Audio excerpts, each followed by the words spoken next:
Мені облыстық аурухананың коридорында кресломен алып келе жатты. Қайда апарамыз деп сұрады Мейірбике басқасынан. Мүмкін жеке палатаға емес, көппен бірге жалпы палатаға шығар деп сұрады. Мен мұны естіп уайымдай бастадым. Егер жалпы палатаға жатқызуға мүмкіндік болып тұрса, неге оңаша палатаға жатқызуымыз керек? Мейірбикелер маған жандары ашқандай боп аяушылықпен қарады. Мен оларына қатты таңғалдым. Мен ол оңаша палатаға денсаулығы төмендеп, жағдайы нашарлаған науқастарды жатқызатынын кейін білдім. Дәрігер оңаша палатаға жатқызыңдар деп анық айтты, деді Мейірбике. Мен тынышталдым. Ал керуетке жатқан соң жаным бір тыныштық тапқандай болдым. Енді ешқайда баруым керегі жоқ, ешкімге ештеңе беруге мұқтаж емеспін. Сонымен менің бойымдағы бар жауапкершілік жойылып жоқ болды. Менде бүкіл әлемнен кесіліп қалғандай біртүрлі сезім болды. Маған енді не болып жатқаны бәрі бірдей болды. Мені енді ештеңе әрі ешкім қызықтырмады. Менің дем алуға құқым бар еді. Және осынысы дұрыс болды. Өз жан дүниеммен, өз өміріммен оңаша қалдым. Тек мен өзім ғана. Мәселелердің бәрі жойылып жоқ болды. Анау-мынау маңызды сұрақтардың бәрі жоқ болып кетті. Осы бір сәттік мәселелер мәңгі өмірдің жанында, өмір мен өлім арасында, анда не болатынын мұнда тұрып білмейтін, белгісіз дүние жанында түкке тұрмайтын боп көрінді. Сол кезде айналамда нағыз өмір бұрқылдай жөнелді. Таңертең ерте құстардың сайрағаны қандай керемет. Керуеттің төбесіндегі қабырғамен жылжып жатқан күн сәулесі қандай тамаша. Терезеден маған қол бұлғап тұрған талдардың алтын жапырақтары, терең көк боп тұрған күзгі аспан, оянып жатқан қала шулары, көліктер үні, асығып бара жатқан өкшелердің, асфальттағы тақылдауы, түсіп жатқан жапырақтардың шуылдауы. Құдай-ау, өмір деген қандай жақсы еді, соны енді түсініппін. Жарайды, дедім мен өзіме. Ең бастысы түсінгенімді айтсаңшы.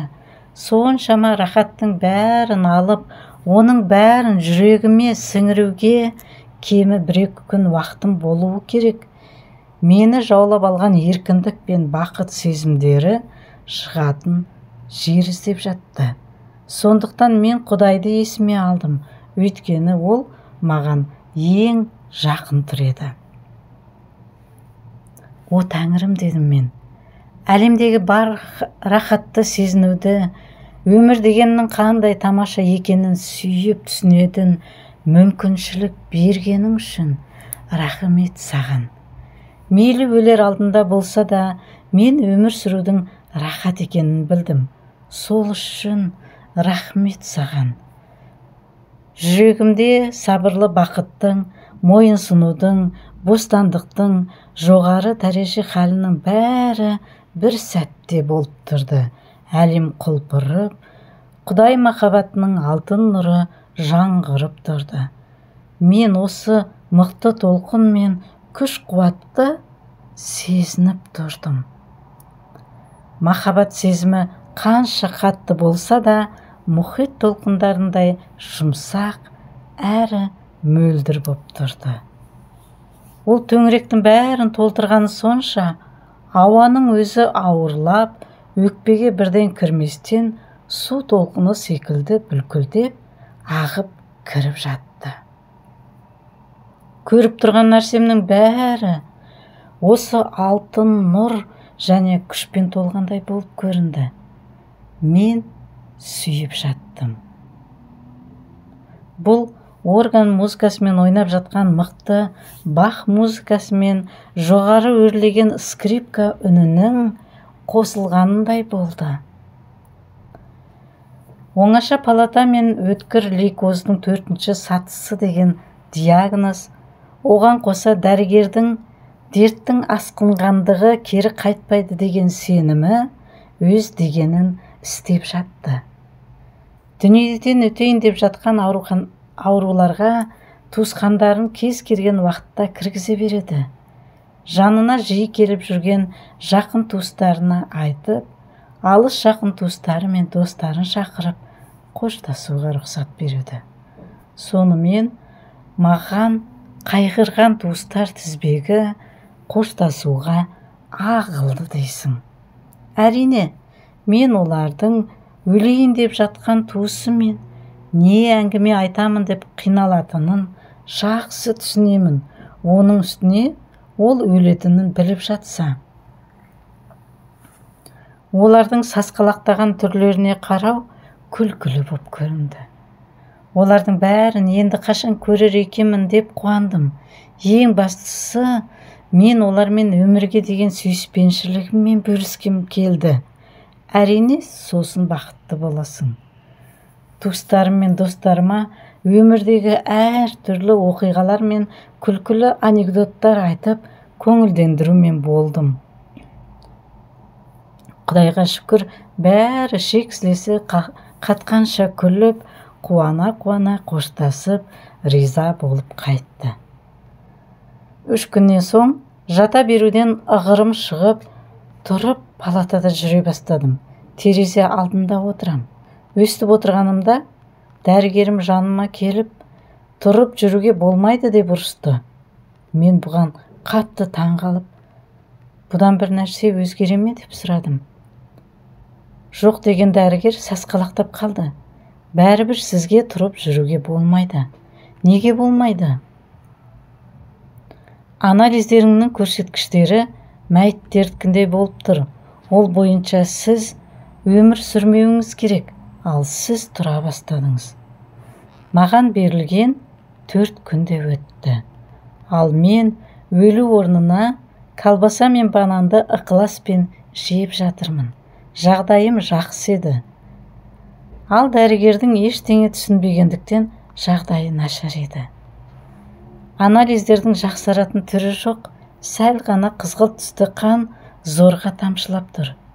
Ал менің жағдайым жақсарып, коридорға барып, телевизор көре бастадым. Дәрігерді аяп кеттім. Махаббат айналамдағылардың қуанғанын қалап тұрды. Доктор, сіз анализдердің қандай болғанын қалайсыз деп сұрадым одан. Ең болмаса, мынандай болғанын деген ол, қағазға бір әріптер мен сандарды жаза бастады. Мен оларға қарап, түк түсінбедім, бірақ мұқият оқып шықтым. Дәрігер маған қарап мәңгірледі де шығып кетті. Таңертең сағат 9-да ол палатама асығыс кіріп келіп, сіз не істеп жүрсіз деп сұрады. Нені не істеп жүрмін? Анализдерді. Олар тура кеше мен жазғандай болып тұр. Сондай ма? Қызық екен. Қайдан білейін оны? Жалпы соның не айырмашылығы бар дейсіз? Лафа осымен бітті. Мені жалпы палатаға ауыстырды. Туыстарым менімен қоштасып кеткен соң келмейтін болды. Палатада тағы 5 әйел бар еді. Бәрі теріс айналып, қабырғаға қарап үндеместен мұңайып, өлуге дайындалып жатыр. 3 сағат зорға шыдадым. Махаббатым тұншыға бастады. Тез арада бірдеңе істеу керек. Сосын кереуетімнің астында жатқан қарбызды аунатып, суырып алдым да стол үстіне қойып, пышақпен жардым, сосын дауыстап. Қарбыз деген химия қабылдаған адамның жүрегінің айнығанын басады дедім айқайлап. Палатада жаңа жауған қардың иісі секілді тың иіс жүріп өтті. Столға палатадағылардың бәрі жақындай бастады. Шынымен жүрегімнің айнығанын басама? Әрине дедім мен бұрыннан білетін адам қысап, бірақ ішімнен кім біледі тағы деп қоямын. Әйелдер қарбызды қаршып жей бастады. Шынымен жүрегімнің айнығаны кетті деді терезе алдында жатқан балдақпен жүрген әйел. менікі де деп жатты әйелдер қуана. Көрдіңдер ма дедім мен, сенімді түрде басымды изеп, бірде басымнан мынадай оқиға өтті, айтпақшы сол жайлы анекдот білесіңдер ме? Не керек түнгі 2-де палатаға Мейірбике кіріп, күлгендеріңізді қоясыздар ма жоқ па? Бүкіл этажға ұйқы берер емессіздер деп қапа болды. 3 күннен соң палатаға дәрігер кіріп сенімсіздеу түрде сіз басқа палатаға ауыса аласыз ба деді. Не үшін ауысуым керек деп сұрадым. Осы палатадағылардың бәрінің жағдайы жақсарды. Ал мына көрші палатада ауыр халдегі науқастар әлі көп. Жоқ, жібермейміз оны деп шулады әйелдер. Жібермеді сөйтіп. Біздің палатаға көрші палатадан науқастар жиі келіп тұратын болды. Келіп, ананы, мынаны айтып, жай әңгімелесіп, күліп, ойнап, отырып қайтады. Неге екенін мен білдім, себебі біздің палатада махаббат бар еді. Ол әр адамның айналасын алтын толқынмен қаптап алатын. Сондықтан олардың жүрегі бірден тыныштық табатында сабыр келетін. Маған әсіресе 16 жастағы ақ орамал тағып, артынан түйіп байлап қойған башқұр қыз ұнайтын. Жан жаққа қарап тұрған орамалдың 2 ұшы қоян құлақтарын еске түсіретін. Ол лимфа бездері рагымен ауыратын, сосын маған ол күлуді білмейтін болып көрінетін. Бір аптадан соң мен оның қасына әдемі жымиғанын, көрдім. Кейін ол дәрілер көмектесе бастады да, жазыла бастадым деген кезінде біз соған арнап кереметтей дастархан жайып, дүркіретіп, той жасап бердік. Оның бөтелкедегі қымыздарын сіміріп, тауысып, аздап мас боп қалдық та биге көштік. Палатадағы шуды естіп келген дәрігер бізге қарап тұрды да: осы бөлімшеде істегеніме 30 жыл болды, бірақ мұндайды бірінші рет көріп тұрмын деді де теріс айналып шығып кетті. Біз оның бет-жүзінің өзгергеніне қарап ықыласпен күліп алдық. Бәрі жақсы. Кітап оқимын, өлең жазамын, терезеден далаға қарап отырамын, жанымдағы кісілермен әңгімелесемін, коридорда ары-бері жүремін. Осылайша көрген нәрсемнің бәрін жақсы көремін. Кітапты, компотты, көршімді, терезенің ар жағындағы аулада тұрған машинені, аурухана ауласында өсіп тұрған кәрі ағашты, маған витамин уколдарын салатын Мейірбикені, бәрін жақсы көремін. Дәрігер менімен әңгімелеспейтін болды. Тек жанымнан өтіп бара жатып, көзінің қиығын тастайтын. Сосын 3 аптадан соң сыбырлап: сіздің гемоглобиніңіз дені сау адамның қалыптағысынан 21-лік көп, оны одан ары асырудың қажеті жоқ. Ол кісі маған бір түрлі өкпелегендей болып жүр.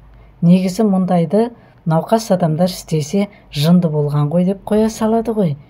Диагноздың қателестім ба дейді. Ондай болмайды, оны ол біліп тұр.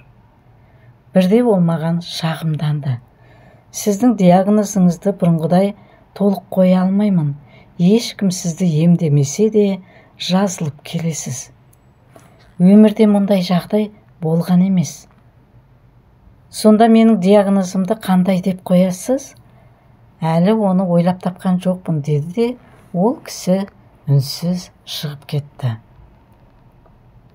Мені ауруханадан шығарарда дәрігер мойындады: сіздің шығып бара жатқаныңыз сондай өкінішті, әлі қаншама науқас ауыр халде жатыр деді. Біздің палатадағылардың бәрі жазылып шықты. Ал осы айда бөлімшедегі науқастардың дүниеден өтуі 30%-ға азайыпты. Өмір болса жалғасып жатты. Тек адамдардың оған деген көзқарасы өзгерді. Мен әлемге жоғарыдан қарай бастаған секілдімін. Сондықтан болып жатқан оқиғалар басқаша көрінді. Ал өмірдің мәні өте қарапайым әрі қолжетімді болды. Тек сүйіп үйрену керек. Сол кезде сенің мүмкіншіліктерің шексіз болып көбейеді. Барлық қалауларың орындалады. Егер сен әрине сол қалауларыңның бәрін махаббатпен атқаратын болсаң. Ешқашан ешкімді алдамауың керек. Ешкімді қызғанбауың керек. Ешкімге өкпелеместен ешкімге зұлымдық жасамасаң, осылайша өте қарапайым әрі сондай қиын. Құдай деген махаббат деп жүргені рас, тек соны естен шығармау керек. Бақытты өзгерістер тобы, Людмила Ламонова. Аударған Жүрсін Кәрім. Оқыған Нұргүл Дүкей.